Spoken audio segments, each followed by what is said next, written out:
Vincent Corner Clinic report, we're focusing on a subject that is a nuisance and is often embarrassing, yet many people don't talk about it.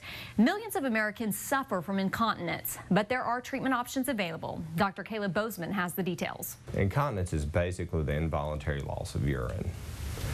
It varies from person to person. It could be an occasional drop when somebody runs or coughs, jumps on a trampoline, or it may be a woman who actually has to wear diapers, and it's patient dependent. Do you find this affects men more or women, or is it about equal? Generally women, as women age, it tends to affect women because of childbirth. Women that have had hysterectomy, estrogen levels drop. With men, generally it's related to prostate surgery. Does incontinence need to be addressed, or is this something that you simply just have to live with? Well, that's the thing, is some women, very active women, they can't stand to have any incontinence and come to our office to have this addressed. And like I say, some women who have to wear multiple pads actually have to wear adult diapers. They just think that's how it should be and accept it. So that varies as well. What types of incontinence are there? Now, there's really basically two types of incontinence. A lot of women will have a mix of both.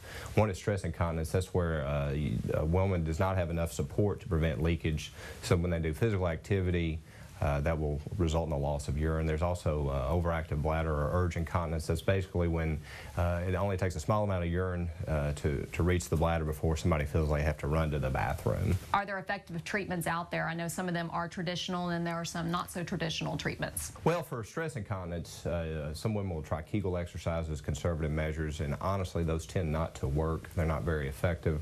Most of the time surgery is needed to fix that problem. It's gotten to the point where we can do a little 5 to 10 minute surgery called the sling procedure.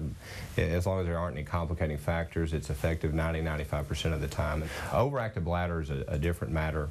Urge incontinence is generally treated with medication first, medication that will actually relax the muscle in the bladder wall. There's some new therapies out, been out for a couple of years. One is InterStim. That's the one that I like to use. It's basically where you do neural stimulation to the nerves to the bladder to the point to where it'll regulate the bladder, and patients who've gone through medications, tried several therapies, they actually will become continent, and we have some really great results with that. And remember, incontinence isn't something that you just simply have to live with. Talk to your doctor about treatment options. For today's St. Vincent Corner Clinic report, I'm Jancy Sheets.